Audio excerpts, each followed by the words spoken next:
자, 우리가 이제 오늘 가정 예배를 드리는데, 우리는 가정에서 부모의 통치에 따라야 됩니다.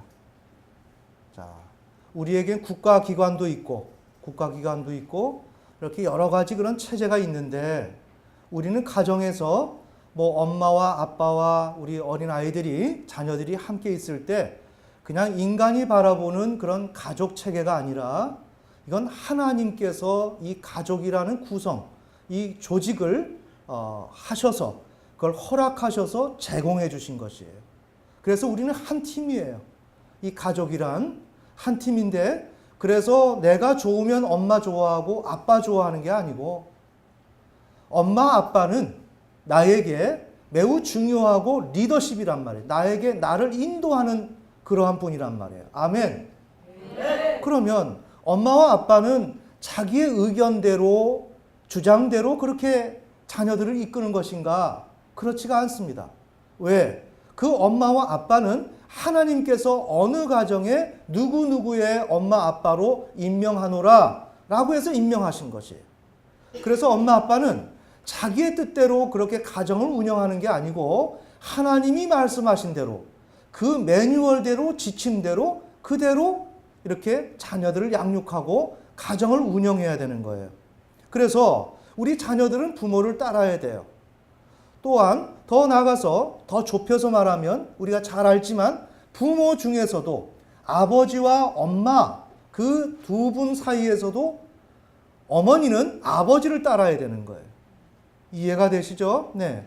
어머니는 아버지를 따라야 돼요. 이렇게 아버지 순서대로 말하면 어머니, 그 다음에 이제 형제 순서가 이렇게 되겠죠.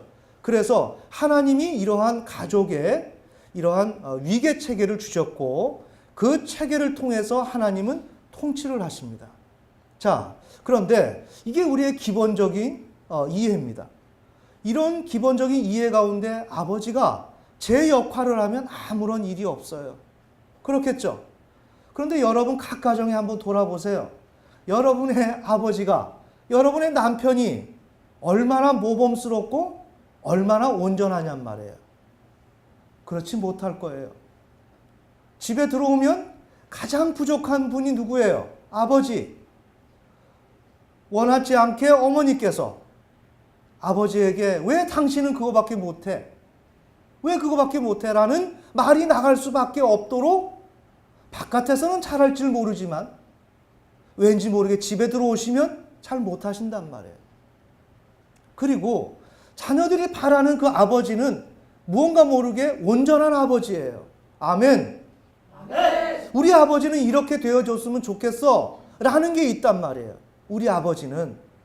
근데 문제는 뭐냐? 대부분의 아버지가 표준에 도달하지를 못해요. 아니 최소한 이 정도면 우리 아버지 좋은데, 이 정도면 될 것 같은데 하는데 그 수준에 대부분의 아버지가 도달하지 못한단 말이에요. 그게 더욱더 그렇게 도달하지 못한다고 보여지는 게 뭐냐?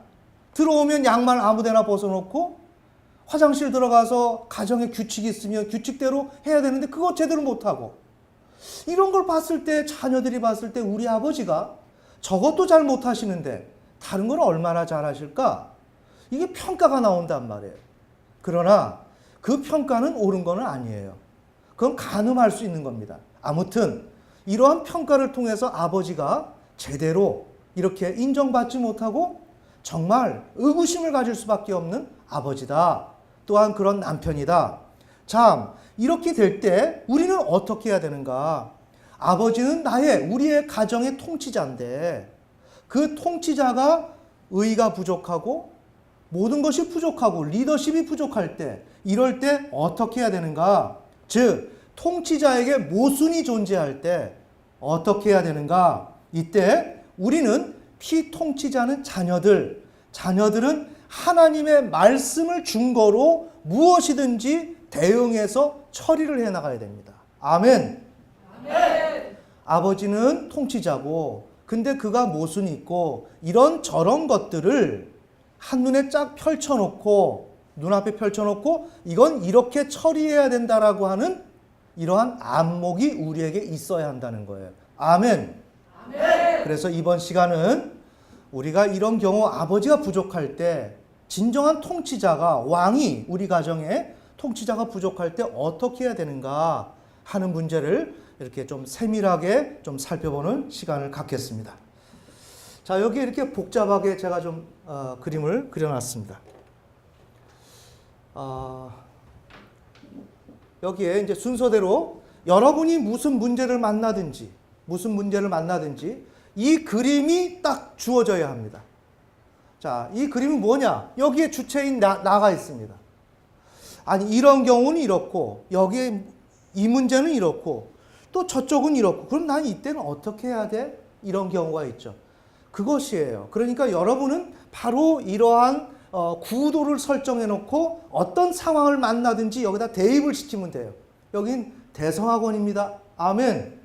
네. 자, 그러니까 여기 내가 있어요. 주체. 내가 있는데, 자, 나는 내가 만난 상황은 여러 가지라는 거예요. 즉, 여러분이 문제를 풀 때는 학교 가서 공부도 해야 되고, 또 내 미래에 어떤 것도 있고, 내가 놀고 싶은 것도 있고, 또 부모님에게 순종해야 되는 것도 있고, 이런 게 있단 말이에요. 이것을 조목조목 펼쳐놓고 어떻게 해야 된다? 종합. 이해가 되시죠? 한데 묶어서 그것을 하나로 결과를 끌어내는 것이 뭐다? 정신이다. 사람이 정신이 없다, 정신 나갔다 그러면 사회생활을 제대로 할 수 없는 그런 사람을 의미하죠. 그러니까 정신이 들었다라고 하는 것은 뭐예요? 그냥 정신이 든 게 아니라 정신이 재활동을 한다. 정신이 이 모든 것을 잘 끌어모아서 결론을 잘 내린다. 자, 여기에서 사회적인 어떤 질서, 이 교통체제가 있는데 나는 아무리 다 잘한다 할지라도 빨간불인데 적색불인데 그냥 지나간다. 이렇게 하면 이 사람은 어때요? 저 사람 정신 나갔다. 애 치울 뻔했다. 이렇게 할 거 아니에요. 그러니까 이건 뭐예요? 이 종합을 못했다는 거예요. 아멘. 아멘. 종합을 해야 된다. 내가 어느 것 하나 내 문제 잘하고 육체적인 욕구 관리 잘한다고 되는 게 아니다. 또 여기에 성경 하나님의 말씀대로 따라 잘 산다고 성경책 열심히 보고 하나님의 말씀을 잘 이해한다고 되는 게 아니다. 이 모든 것을 다 하나로 모아놓고 이 모든 것 안에서 나는 지금 이 시간 무엇을 어떻게 해야 하는가 라는 것을 질문을 던져놓고 해답을 잘 건져내는 사람이 정신이 든 사람이고 이 사람이 온전한 사람이다. 아멘. 아멘. 자, 그러니까 이제 이런 개념으로 할 때 나에게는 나 개인의 입장이 있습니다. 자, 우리가 혼이라고 하는 것은 뭐라 그랬어요? 타자화하는 것이라 그랬죠. 나를 타자화. 자, 보세요. 이 타자라고 하는 건 철학적인 용어지만 내가 아닌 존재. 우리가 뭐 혼이 이탈했다. 뭐 이런 얘기를 많이 하지 않습니까? 그때 뭐 신비주의적인 내용이지만 내가 나를 보니까 내가 누워있더라 이런 어떤 신비적인 현상을 얘기하는 사람이 있어요. 그거와 마찬가지로 여러분이 무언가 실수를 했을 때 너 왜 이렇게 했니? 이렇게 얘기한다면 내가 정말 그렇게 했나? 어때요? 내가 나를 보고 있죠. 맞죠? 그때 내가 나를 타자화하고 있어요. 그 타자화하는 게 뭐다? 혼이다. 그게 정신이다. 이 주체다. 아멘. 아멘. 그러니까 이 주체는 나의 개별적 입장을 돌아보는 거죠. 내가 배가 고파서 그만 음식을 급히 먹었구나. 나의 개별적 입장. 그러나 나는 그렇게 하면 안 되지. 개별적 입장. 나는 이렇게 뭐든지 제대로 해야 될 거야. 인생 똑바로 살아야 될 거야. 하는 나 자신. 모든 하나님도 계시지만 나와 관계된 그 입장. 이 개별적 입장이 존재한다. 자, 지금 무엇을 얘기하고 있어요? 우리가 무슨 문제를 만나든지 거기에서 당황하지 마라. 우왕좌왕하지 마라. 내가 만난 문제를 펼쳐놔라. 펼쳐놓고 그것을 한 가지 한 가지 살펴보고 그것을 조합을 하면 된다. 거기에서 여기서 어떻게 이 5가지, 4가지 항목을 하나로 모아서 정리하면 될까? 이렇게 하면 되는 거예요. 그러면 문제가 풀려진다는 거예요. 이렇게 풀어야지 막연히 만난 문제 앞에서 발을 동동 구르고 이럴 땐 어떻게 하지? 이렇게 한다고 대답이 나오는 게 아니다. 아멘. 아멘. 자, 그 다음에 그렇게 내 인생에 문제가 있고 두 번째는 육체적인 요구가 있어요. 내가 오늘 식욕, 먹어야 하는 거. 그 다음에 나의 어떤 육체가 원하는 게 있을 거 아니에요. 지금 내가 육체 가운데 있죠. 육체가 나한테 요구하는 게 있어요. 그 요구 조건을 들어줘야 할 입장이 있다는 거죠. 맞죠? 네. 배가 많이 고프고 내 삶이 어렵고 그 요구 조건을 들어줘야 된단 말이에요. 하나님의 말씀대로 순종해야 되지만 육체가 요구하는 거, 밥을 좀 먹고 싶은 거, 넉넉하게 살고 싶은 거, 행복하게 살고 싶은 거, 이해가 되시죠? 이 욕구가 있다. 그 다음에 가장 중요한 하나님의 법. 우리가 하나님 말씀을 보고 진리를 배우지만 그 진리가 나에게 요구하는 법이 있다. 그 입장이 있다. 하나님의 뜻대로 살아야 할 입장이 있다. 그 다음에 현실의 통치 체제. 이렇게만 있는 게 아니라 나가면 이미 언급한 대로 교통 질서가 있는 거예요. 사회 체제, 법, 이 나라의 통치. 이해가 되시죠? 이것이 나에게 아주 중요한 대상이고 이 대상을 없이 살아갈 수가 없어요. 우리는 나가면 조심해야 되는 거예요. 사람을 두려워해야 되는 거예요. 화난다고 주먹질을 하면 안 돼요. 왜? 그 권력이 나를 책임을 묻고 나에게 무언가를 요구해요. 이해가 되시죠? 그러니 인간은 어때요? 현실의 통치 체제에 우린 구속을 받게 되어 있고 이 입장을 다뤄줘야 한다. 아멘. 아멘. 자, 그래서 이 현실의 통치 체제는 크게 말하면 국가와 조금 전에 언급했던 부모예요. 네. 작게는 우리의 가정에서 더 좁혀 들어가면 아버지. 네. 그 다음에 더 넓게 말하면 부모. 이렇게 될 것입니다. 그래서 이 부모가 어떠한 통치를 방식을 적용하고 통치 내용을 적용해서 통치를 할 거예요. 자, 그래서 이러한 부모가 이제 우리는 부모로 좁혀서 얘기합니다. 그 특징이 뭐냐? 이건 하나님이 세우신 권위다. 부모는 하나님이 세우신 권위다. 특히 아버지는, 남편은 하나님이 세우신 권위다. 우리 성경 말씀 베드로전서 3장 1절부터 6절까지 찾아보시겠습니다.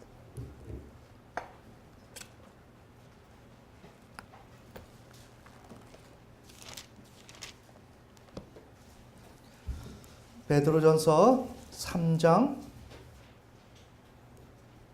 6절을 읽겠습니다. 베드로전서 3장 6절 다 찾으셨으면 한 목소리를 크게 읽습니다. 시작! 사라가 아브라함을 주라 부르며 그에게 순종한 것 같이 너희가 잘 행하고 어떤 놀라운 일에도 두려워하지 아니하면 그녀의 딸들이 되느니라. 아멘. 네, 사라가 아브라함 믿음의 조상이죠. 믿음의 조상에게 주라 했단 말이에요. 주는 뭐예요? 주인. 희한하죠? 어떻게 아버지가 엄마의 주인인가? 우리의 가정에서 보면 옥신각신 싸우고 다투고 갈등 있고 누가 위인지를 모르겠던데 어떻게 아버지가 엄마의 주인인가? 주인이란 말이에요. 아멘. 아멘. 통치자다. 아버지가 우리의 가정의 통치자다. 그래서 아브라함의 아내인 사라는 아브라함을 주라 했단 말이에요. 주라고 했다고요.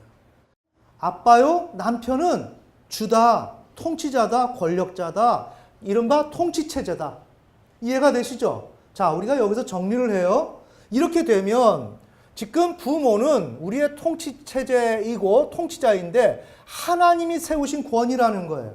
이걸 우리가 좀 명심해야 돼. 자, 이걸 왜 얘기를 해야 되는가? 우리 아버지가 퍼펙트했으면 좋은데 너무 미흡해. 자녀인 내가 봐도 이건 너무 미흡해. 우리가 그런 생각이 들 때가 많이 있단 말이에요. 어느 가정이나. 그렇겠죠? 그렇게 되면 아버지를 따라야 되느냐 말아야 되느냐 이거죠. 그죠? 이렇게 될 때 우리가 구체적인 매뉴얼이 없으면 신앙에서 설 수가 없다는 거죠. 그런 경우에 우리는 나누어서 생각을 해야 된다. 먼저 아버지가 가지고 있는 통치 체제, 이 권력은 하나님이 주신 것이다. 아멘. 아멘. 이거는 먼저 명시를 하자. 아버지가 아무리 부족해도 하나님이 주신 권위다. 자, 그래서 이렇게 아버지는 우리 가정의 통치 체제로서 권위를 하나님으로부터 부여받은 분이다. 그래서 하나님이 권위를 부여하시어 세움을 받은 현실의 통치자는 대부분 모순을 극복하지 못하고 있다. 이미 말씀드린 대로. 모순이 있는 거야. 아버지가 올바르면 따르겠는데 아버지가 말씀하시는 게 옳은 게 별로 없어. 그거 어떻게 따라? 우리가 이렇게 되지 않습니까? 여기에서 문제가 생긴다는 거예요. 자, 남편이 올바르면 따르는데 남편이 올바르질 않아. 그거 어떻게 따라요? 성경에서는 그렇게 하라고 하는데 이게 안 되는 거예요. 지금 그것을 얘기하는 거죠. 그럴 때 대부분의 부모님, 특히 아버지는 이 모순을 극복하지 못한다. 자, 이 모순을 극복하지 못할 때 그 모순은 통치체제와 분리되기 어렵다. 자, 아버지가 어떤 단점이 있어요. 통치체제에 단점이 있다면 그 단점이 분리될 수가 있나요? 분리만 된다면 그러한 통치체제에게 하나님이 권위를 주셨기 때문에 나는 순종하면 돼요. 모순은 제쳐놓고. 그죠? 근데 아버지가 있으면 언제나 모순이 따라붙는단 말이에요. 언제나 잘못하는 게 나온단 말이에요. 이와 같이 분리가 되기 어렵다. 따라서 통치 과정에서 통치자의 권위와 모순은 피통치자에게 함께 전달되고 작용될 수밖에 없다. 그렇죠? 아버지를 따르려고 하면 그 권위를 인정해주면 언제나 아버지의 실수, 아버지 핸디캡이 계속 따라붙어서 나에게 적용될 수밖에 없다는 거죠. 자, 이것이 현실이다. 자, 이렇게 될 경우에 6번이 어디 갔나? 네. 이렇게 될 경우에 우리가 먼저 설정해야 될 것은 무언가? 이 통치체제는 하나님이 세우신 구원이고 하나님의 진리, 이 법은 모두가 하나님의 것이라는 거예요. 먼저 정리하는 것. 우리 정리하는 건 뭐예요? 하나님의 것은 존중하고 하나님의 것이 아닌 것은 하나님의 것인 것으로 바꾸어내면 된다는 거예요. 이해가 되시죠? 그래서 여기에서 살펴봤을 때 하나님의 것은 뭐예요? 이런 통치체제, 그 다음에 하나님의 진리죠. 자, 이 통치체제 중에서도 이 권위, 더 나가서 이 모순은 하나님의 것이 아니죠. 아버지의 실수는 하나님의 것이 아니죠. 이것은 별도 관리해야 된다. 그런데 이 모순이 어떻게 해요? 이것을 따로 내가 관리하려고 해도 아버지에게서 모순이 떨어져 나가질 않아요. 그 인격이 항상 아버지에게 붙어 있지 나눠지나요? 안 나눠진단 말이에요. 자, 이렇게 될 때 이 문제를 어떻게 푸는가? 그런 것을 위해서 먼저 하나님의 것이 무엇인지를 명료화시키고 이 명료화시킨 다음에 하나님의 법을 수용하고 이해가 되시죠? 그 다음에 하나님의 통치체제를 받아들이는 거예요. 통치체제 아버지를 받아들인다? 그러면 아버지에게 부족한 인격이 따라붙었죠? 그거 같이 받아들인다. 그런데 이제 이 그릇된 통치가 이루어지는 경우에 어떻게 되는가? 지금 이 그릇된 통치죠? 어떻게 되는가? 현 통치체제 포함 모순, 아버지의 그 모순, 그런 인격의 부족함, 그런 것과 하나님의 법을 수용한 후에 하나님은 어땠어요? 이 가정의 질서 권위에게 순종해라 라고 하는 그 법을 수용한 후에 통치체제의 모순은 하나님의 법과 하나님이 행하실 통치를 통해 추후에 해결을 할 것을 도모한다. 좀 정리가 되시나요? 네. 제가 왜 이렇게 어렵게 글을 쓰냐면 이렇게 해야만 여러분이 이 설교를 안 들어도 스스로가 이런 개념이지 하고 자력으로 문제를 풀어갈 수 있기 때문에 꼼꼼하게 설명을 하느라고 이렇게 지금 설명을 하고 있습니다. 이해가 되시죠? 그래서 방식은 뭐냐? 통치체제의 합리적인 방식으로 제안한다. 통치체제 누구? 아버지에게. 아버지가 설령 부족해도 합리적으로 제안을 해야 된다. 왜? 나는 그 권위자에게 복속된 존재이기 때문에. 아멘. 그런데 미해결되는 거예요. 해결이 안 돼요. 반복적으로. 그때는 비폭력적 태도로. 아버지가 어떤다 그래서 아버지에게 주먹질을 하거나 아버지에게 대든다거나 이거는 안 되는 거죠. 합리적으로, 비폭력적으로, 인격적으로 어디까지나 수하에 있는 사람으로서 예의를 갖추어서 그렇게 해야 된다. 그런 태도로 하나님의 진리에 준하여 통치체제의 모순을 지적해야 된다. 인격적으로 예의를 갖추어서 아버지, 그렇지만 그 문제는 옳지 않다고 생각을 합니다. 이렇게. 그 다음에 더 나가서 그렇게도 안 된다. 그러면 저항을 하는 거죠. 이해가 되십니까? 자, 우리가 왜 이런 얘기를 할까요? 성경 말씀에는 하나님 말씀, 아버지에게 순종하라 그랬는데 이것이 있으면 어떻게 저항을 해요? 이해가 되시죠? 그런 맥락을 전체를 다루는 것입니다. 먼저 그 권위를 받아들이고 권위와 함께 따라붙어 있던 부족한 인격 같이 받아들여 놓고 그 다음에 어떻게 돼요? 그 부족한 인격을 향해서 비폭력적 태도로 합리적으로 인격적으로 그 대상에게 모순을 지적하라는 거예요. 지적하고 저항하라는 것입니다. 꼭 저항이라고 해서 막 떼쓰는 게 아니고 건강하게 저항을 하면 되는 것이죠. 그래서 하나님의 통치를 통해서 해결될 것을 소망하며 나아가라. 조금 정리가 되시나요? 그래, 우리 아버지는 지금 부족하셔. 그렇지만 하나님께서 이 통치자로 우리 아버지를 세우셨는데 하나님이 인도하실 것이야. 이렇게 정리하는 겁니다. 여기까지 정리가 되시죠? 자, 그 다음에 이렇게 하면 예견된 통치체제의 반응이 어떻게 되는가? 아버지한테 이렇게 뭔가 동의하지 않고 비동의의 차원으로 가게 되면 어떻게 되죠? 처벌이 따르죠? 맞습니까? 고통스러운 삶이 제공이 되는 거예요. 때로는 이 사회적인 통치체제에서는 감옥에도 가고 죽음도 우리에게 올 수가 있는 거예요. 자, 이럴 때 우리는 어떻게 되는가? 피통치자에게 요구되는 태도, 이런 경우에 처벌을 감수해야 된다. 이해가 되십니까? 감내해야 된다. 그러면서 하나님의 통치를 갈망해야 된다. 조금 명확해지죠? 예. 우리가 이걸 다 아는 것 같지만 이렇게 정리를 안 하면 우리가 잘 몰라요. 그리고 아버지가 말씀하시면 이 모순 앞에서 어떻게 반응해야 될지 우리가 잘 모른단 말이에요. 자, 우리의 현실은 어떤가? 이게 정석인데 이대로 가지 못하는 그것이 바로 현실이라는 거예요. 통치체제가 지닌 모순을 그 통치체제에는 절대로 있어서는 안 되는 것으로 간주한 후 거부한다. 자, 아버지에게 모순이 있어요. 모순이 있으면 잘 들어야 됩니다. 모순이 있고 잘못된 게 있으면 그 잘못된 게 있을 수 있다라고 먼저 생각을 해야 되는데 우리들은 어떻게 하는가? 어떻게 아버지가 저럴 수 있어? 이렇게 된단 말이에요. 어떻게 어머니가 저럴 수 있어? 그 말이 안 돼. 이렇게 하면서 잘 들으세요. 이렇게 하면서 아버지와의 그 관계를 그냥 다 차단시켜 버리는 거예요. 그건 옳은 방법이 아니다. 다시 현 통치체제가 지닌 모순을 보았을 때 그 통치체제에는 절대로 그 모순이 있어서는 안 된다라고 생각을 한다는 거예요. 그러면서 그 통치체제를 거부한다. 아버지를 거부한다. 우리 아버지가 저러니까 난 싫어. 우리 어머니 저러니까 싫어. 이렇게 하면 안 된다라는 거예요. 그런데 우리 현실은 그렇게 하고 살아가고 있다. 그 결과 어떻게 되는가?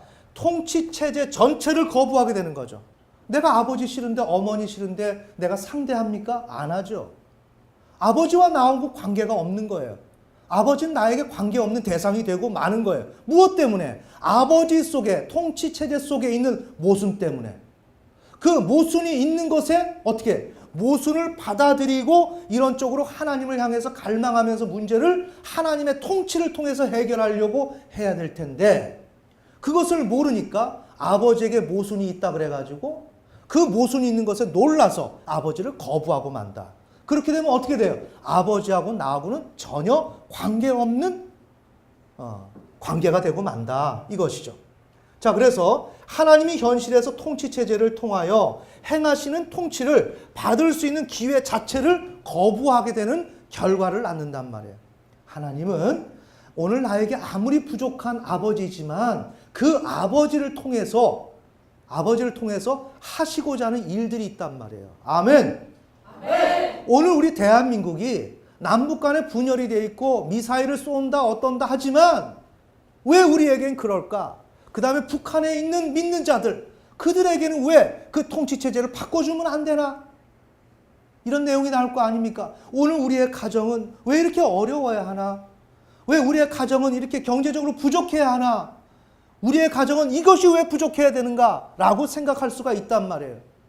그거는 어디까지나 내 생각이다. 왜 이 세상은 신학적으로 가면 왜 죄가 있어야 하나? 왜 이렇게 다퉈야 하고 싸워야 하나? 하나님 부족한 거 아닙니까? 아니란 말이에요. 하나님은 이런 부족하게 보이는 여기에서 선을 이루어 나가신다. 이것을 신정 정치라고 한단 말이에요. 하나님이 이 땅에 죄가 있지만 그 죄를 통해서 선으로 바꿔내시는 분이단 말이에요. 아멘. 아멘. 그러니까 대단히 정치적인 분이에요. 모든 조건이 남북한이 만날 수가 없고 될 수 없는 것이지만 이것을 하나님은 하나님의 정치에서는 다 하나로 묶어내시고 어떤 일을 행하신단 말이에요. 다시 돌아갑시다. 우리의 가정에 열악하고 부정적이고 소극적인 일들이 있다면 그것에 대해서 놀라지 마라. 하나님은 그것을 통해서 나에게 하실 일들이 있다. 아멘. 아멘. 우리는 그것을 봐야 돼요. 눈에 표면적으로 나타나는 그 문제를 보고 끝났다. 이럴 게 아니라 끝난 게 아니다. 하나님은 나의 너머, 내가 볼 수 없는 저 너머를 바라보시고 내가 알 수 없고 할 수 없는 모든 일들을 지금 진행하고 계신다. 이게 하나님의 통치다. 그런데 아버지가 모순이 있다고 그 아버지를 어떻게 해요? 거부하는 거예요. 대화도 안 해. 에이, 난 우리 아버지 별 관심 없어. 나 아버지 별로 좋아하지 않아. 이런 식으로 한단 말이에요. 이거는 우리가 그렇게 그 길로 가면 안 된다. 그렇게 하면 아버지 자체를, 통치 체제를 이렇게 단절하는 것이 되는 것이고 거부해서 하나님의 통치가 도달하지 못하게 된다. 하나님은 오늘 이렇게 열악한 환경이지만 하나님이 하시는 일들이 있다. 그 일을 내가 끊어버린다. 아멘. 아멘. 자, 그래서 더 나가서 하나님의 온전한 통치를 기대해 볼 수가 없다. 이렇게 됨으로 말미암아. 좀 정리가 되시나요? 그래서 제가 누누이 말씀을 드리죠. 위대한 정치가들은 서로의 필요를 알고 그 틈새를 알아요. 틈새를. 저 사람이 정말 저항하고 아주 완악하게 나온다 할지라도 아니면 결점이 너무나도 많다 할지라도 거기엔 가능성이 언제나 내포되어 있는 거예요. 아멘.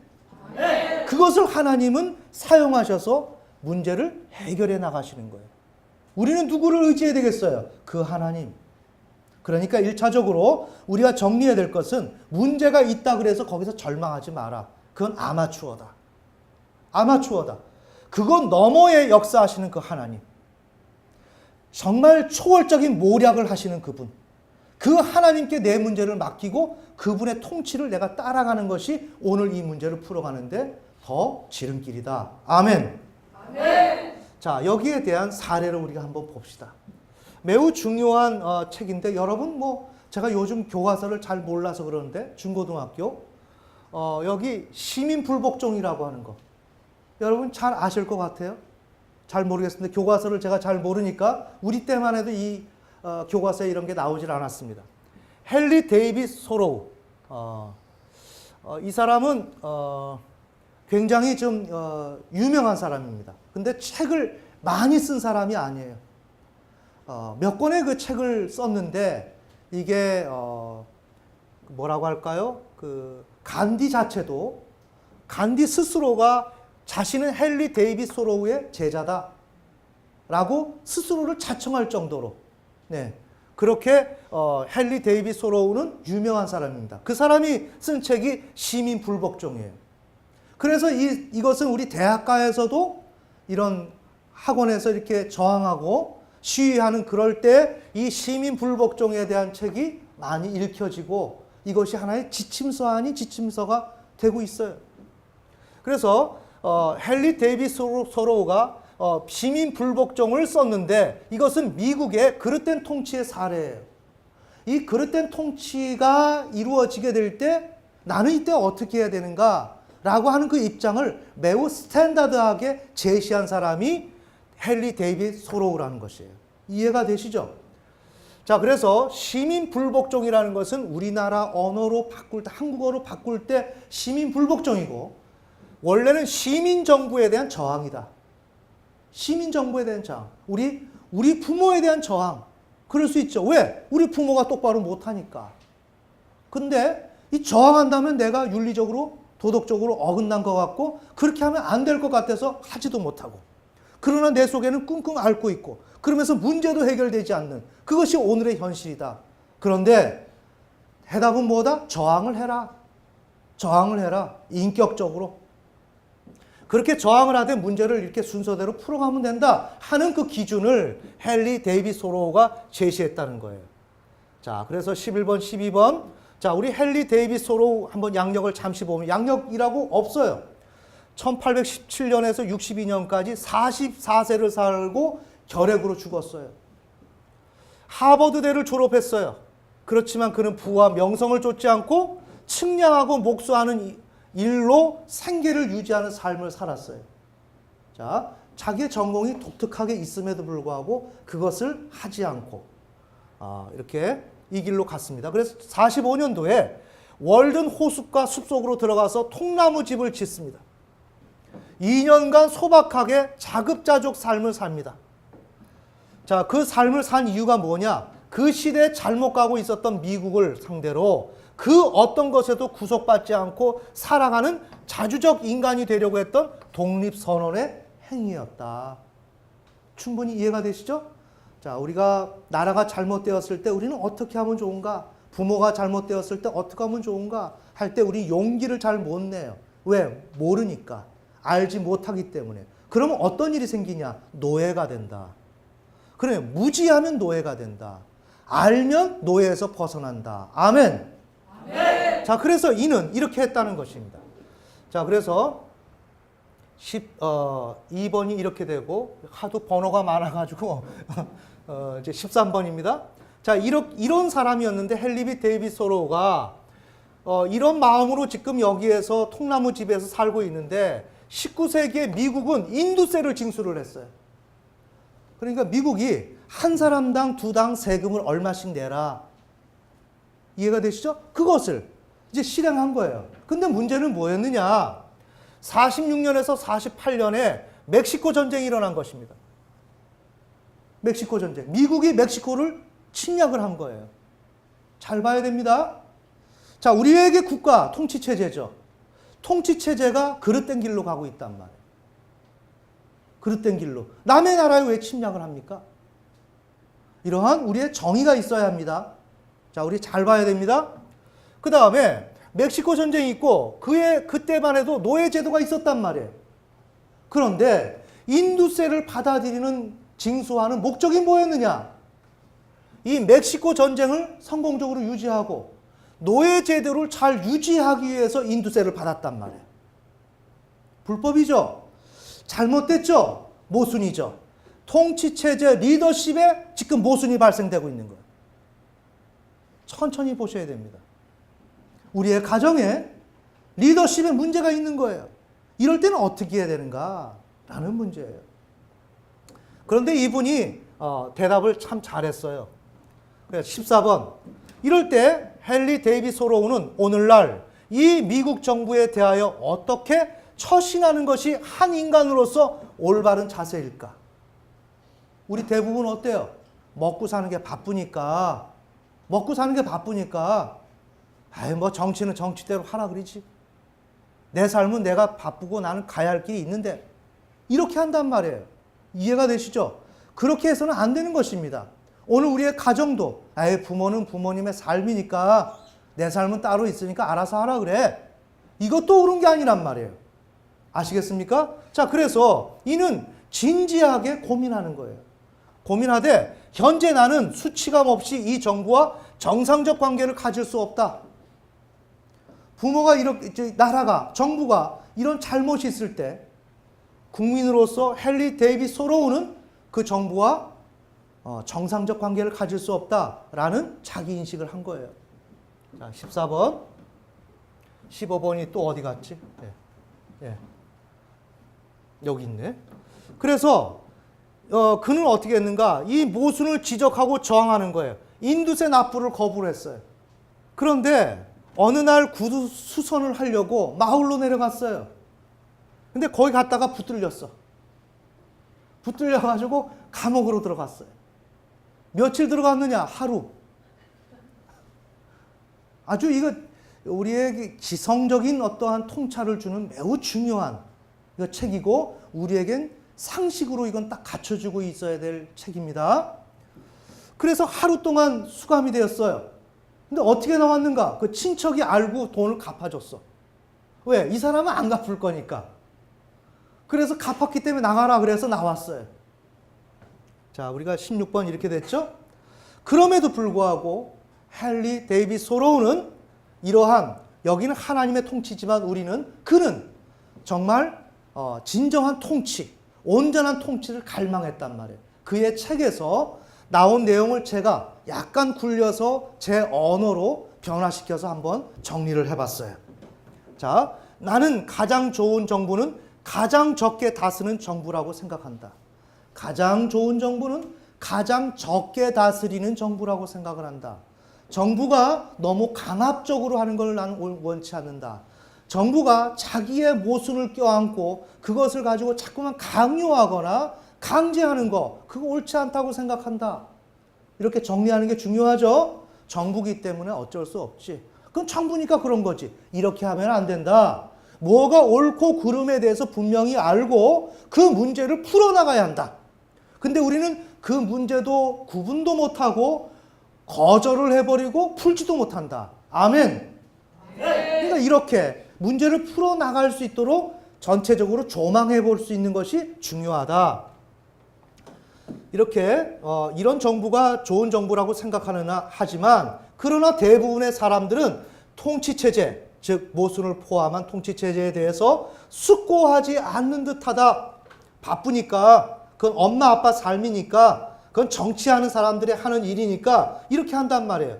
그리고 자신들의 필요에 의해 통치체제를 세워놓고, 투표했죠? 국민투표. 그렇게 세워놓은 후에 그들이 모순을 지니고 있다면 그 모순에 놀란 나머지 거부하고 만다. 거봐. 어떤 정부 저렇게 부패했잖아.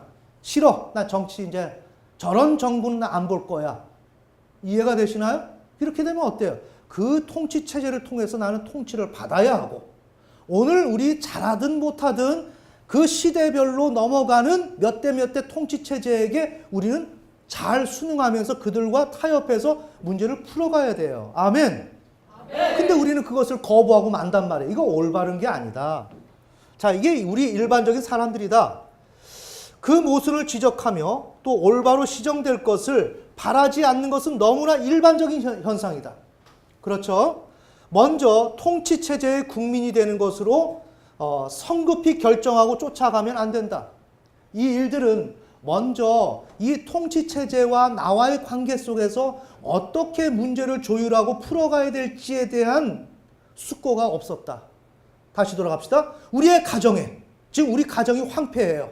황무하단 말이에요. 왜? 부모와 자식 간에 아버지가 통치체제면 이 통치체제가 모순을 지니고 있고 실행을 하고 실수를 할 때 이 문제를 어떻게 풀어가야 할 것인지에 대해서 숙고가 없었단 말이에요. 정리가 없었다. 어떤 매뉴얼이 없고. 이해가 되십니까? 그러다 보니까 문제가 발생되고 나면 어떻게 됩니까? 그냥 우왕좌왕하고 실망하고 좌절하고 포기한단 말이에요. 그것은 무엇이다? 이 사례에서 보면 먼저 통치체제의 국민이 되는 것을 먼저 성급히 결정하지 마라. 생각도 안 해보고 누구를 찍는 거야. 누구를 대통령을 찍는다고요. 통치체제를 먼저 성급히 결정하는 것이라고요. 나는 그 통치체제가 문제가 발생되면 나는 어떻게 풀어갈 것이다 라고 하는 그 보관과 그런 철학이 내재되어 있어야 되는데 그것이 전혀 없다. 그냥 찍고 보는 거지. 찍어놓고 그가 실수하면 그냥 안 보는 거지. 맞나요? 네. 그래서 우리는 성급하게 통치체제를 결정하고 우리는 쫓아가고 있는데 그렇게 하면 안 된다. 우리 부모도 우리가 뽑지는 않았지만 우리의 부모로 통치체제로 내정이 되어 있죠. 그렇다면 그 통치체제와 어떻게 조율해 나갈 것인지에 대한 지성적인 작업이 여기에 따라야 된다는 거야. 아멘. 아멘. 그냥 부모와 내가 피를 나누었기 때문에 같이 살아가야지 하는 그 논리가 아니라 그 부모와 내가 어떻게 조율하는 것. 이것을 먼저 결정하고 우리는 가야 한다. 근데 우리는 이미 배가 출발했고 기차가 떠났다. 이것을 과정을 밟지 못했다. 이해가 되시죠? 그래서 먼저 인간이 되어야 한다. 먼저 나 자신이 인간이 되어야 한다.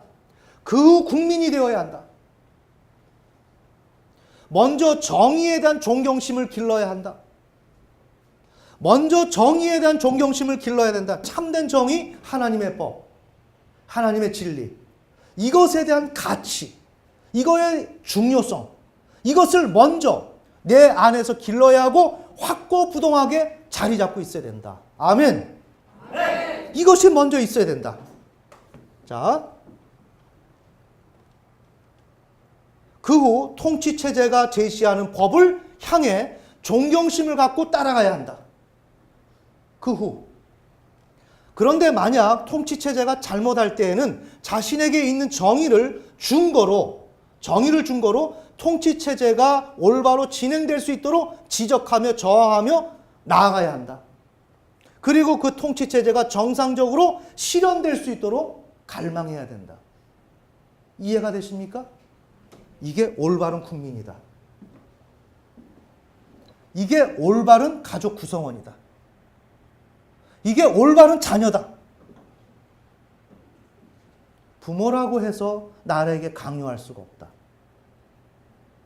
나에게 내면에 이른바 자연법, 이른바 양심, 이들에게 말하면 그게 있다. 우리에게는 뭐? 하나님의 법. 이것이 우리의 준거가 된다. 기준이 된다. 이것은 누구도 흔들 수가 없다. 설령 우리의 부모님 부족하다 할지라도 실망하지 말자. 모순이 있다고 해서 놀라지 말자. 그것은 초보가 하는 일들이다. 그러지 말고 이 통치체제를 하나님의 진리를 통해서 함께 받아들인 후에 아주 인격적으로 비폭력적 태도로 제안을 하고, 그래도 듣지 않으면 저항을 해라. 저항하는 것 자체가 문제가 아니다. 이해가 되시나요? 그건 나의 권리다. 왜? 이 통치제가 잘못되었기 때문에. 그때 뭐가 온다? 여러 가지 처벌이 다가온다. 고통이 온다. 두려워하지 마라. 두려워하지 마라. 그걸 감수해라. 감수하면서 이제는 저 통치체제가 잘못하기 때문에 하나님 온전한 통치가 이루어지게 하옵소서. 아멘. 아멘. 하나님의 통치가 이 가정 가운데 제대로 자리 잡을 수 있도록 하나님의 힘을 바라는 거예요.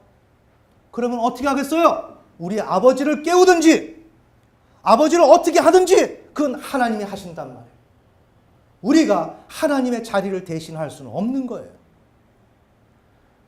이렇게 하면 하나님은 나의 기도와 나의 소원을 듣고 갈망을 들으시고 아버지를 변화시킨다. 아버지를 변화시킨다.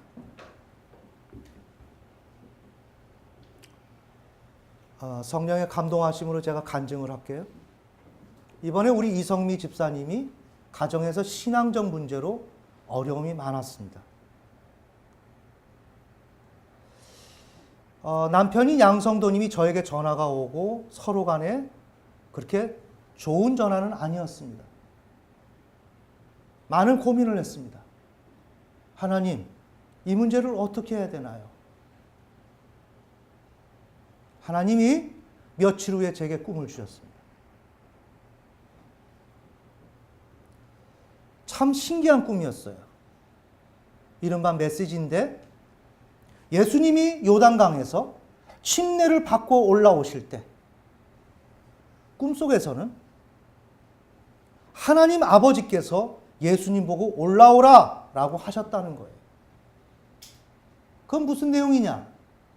예수님은 우리의 죄를 위해서 십자가에서 죽고 부활하시는 것을 어떻게? 그 침례를 통해서 지금 보여주고 있는 장면이기도 한데, 성부 하나님께서 예수님에게 올라오라 라고 하는 건 우리의 죄의 짐을 예수님이 대신 담당하시고 담당하실 수 있도록 의로운 자다, 부활해라 라는 의미로 해석이 된단 말이에요. 이해가 되시죠? 그래, 꿈속에서 제 앞에서 사모님이 어떤 사람에게 이 이야기를 하고 있는데 제가 그걸 보고 있는 거예요. 누구에 대해서? 양성도님에 대해서.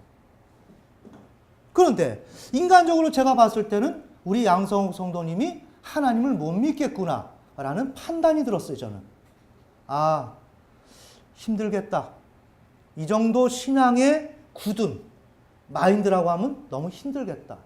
그런데 그날 꿈엔 그 꿈이 보여지면서 사모님이 계속 얘기하는 거예요. 난 듣고 있는 거예요. 근데 그 이후에 그러니까 양성도님이 뭐라고 얘기하냐면 얘기한다고 전해주고 있는 거예요. 사모님의 입을 통해서 나의 쥐와 개를 제거시켜줘야 될 거 아니에요. 그 얘기를 하더라고 얘기를 하는 거예요. 사모님이 이 쥐라고 하는 것은 죄 현상, 이 개라고 하는 것은 뭐냐? 목이 곧아가지고 굳은 그 백성, 목이 곧은 백성, 하나님 앞에 교만해서 굽힐 줄 모르는 거. 자, 천천히 들어야 돼요. 자, 그게 왜 그렇게 되느냐? 이 통치체제에 대해서 어린 시절에 통치체제가 모순을 갖고 있다고 생각할 때 처음부터 거부를 할 때 어떻게 되는가? 통치체제를 수용하는 것을 힘든 아들이 되고 마는 거예요. 아멘. 아멘. 어린 시절에 아버지가 어떤 결정, 우리 아버지는 힘을 쓴다, 폭력 쓴다든지 어떤 이런 결점 있지 않습니까? 그것을 통해서 통치체제를 그냥 인정사정 없이 전체를 거부하고 많은 결과가 오는데 그렇게 되면서 무엇이 되느냐? 하나님의 통치를 받지 못하다 보니까 하나님을 받아들이는 일에 딜레마에 빠진단 말이에요. 아멘. 그게 바로 개다. 개는 뭐냐? 목이 곧아서 순종을 못한다. 제가 신학으로 부르심을 받기 전에 사업이 참 잘 안 됐을 때 마음을 결단을 갖고 죽느니 하나님 앞에 금식을 해보자 그리고 저기 안양에 있는 갈멜산 기도원 가가지고 금식을 하는데 첫째 날인가 그 새벽에 자는데 꿈을 꿨어요. 난생 처음.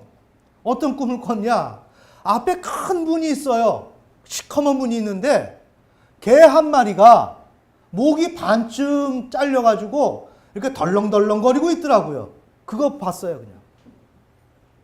그러니까 저로서는 그게 큰 은혜였지만 문제는 뭐냐? 이걸 해석해 줄 사람이 없어요.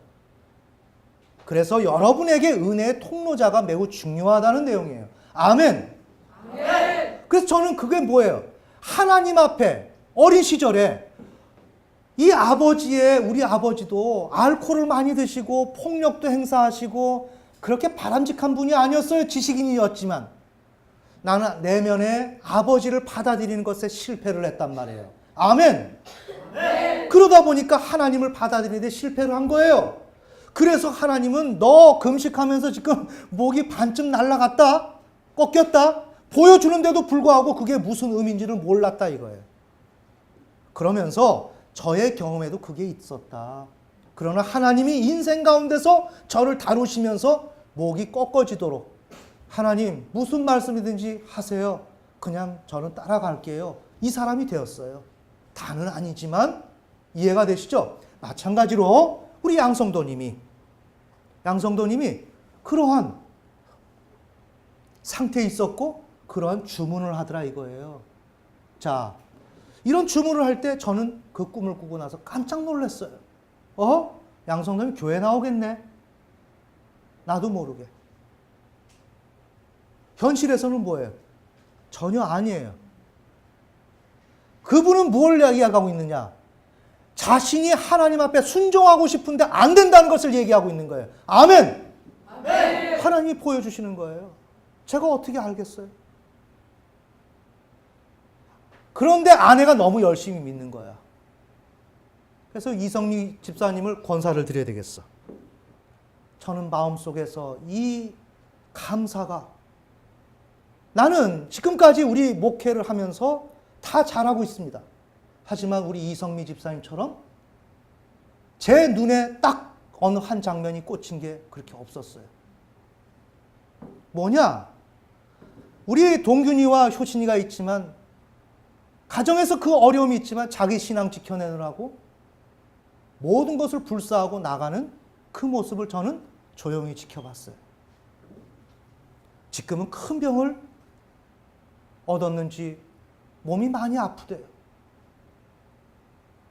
어때요? 그러나 내가 가까이서 봤을 때 이성미 집사님이 말씀하시는 것은 나는 행실에서 옳은 행동하는 건 별로 없다. 하지만 이 길이 옳은 길이기 때문에 이것은 부인할 수 없다. 아멘.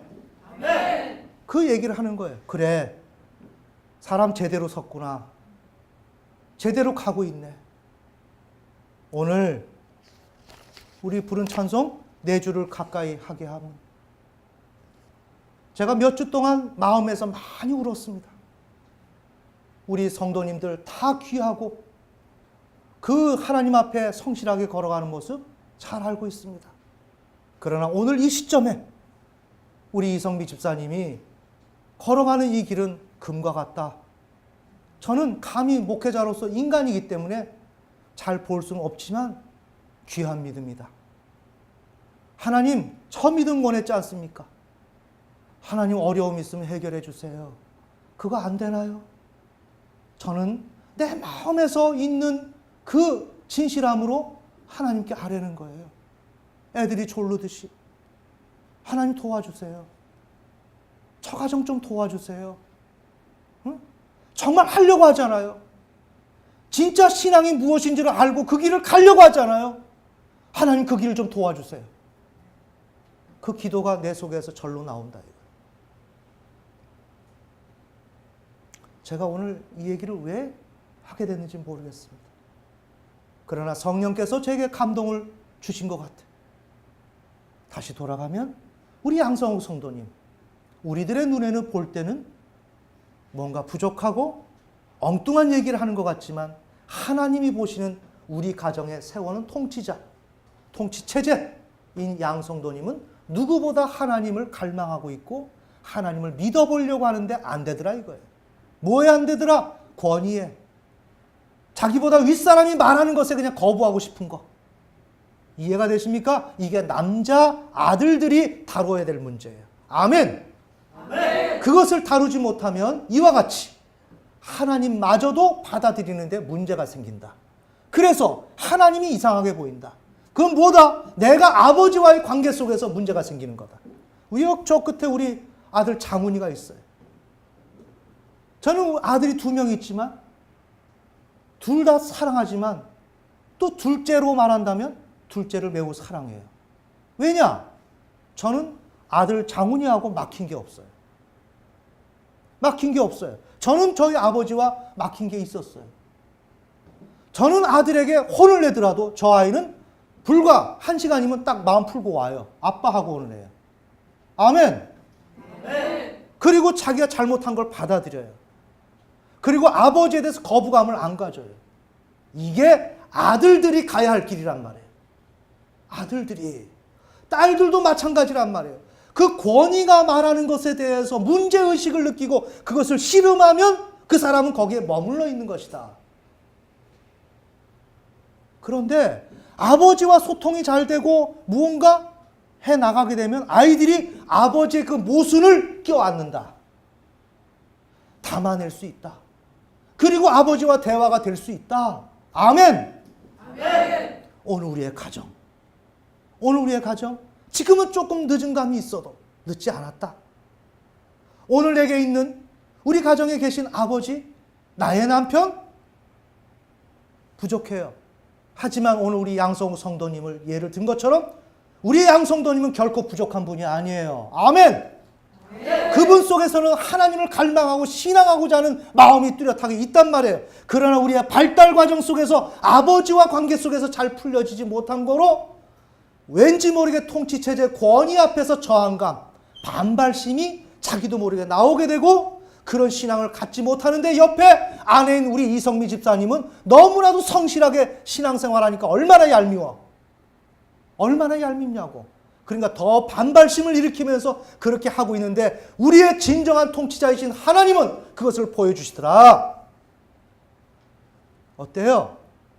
오늘 우리가 가는 이 길, 가정에서 내 포지션, 내가 해야 될 일들, 이걸 명확하게 알아야 되고, 먼저 헨리 데이비스 소로우가 얘기했던 것처럼 먼저 정의가 내 안에 구현되어야 한다.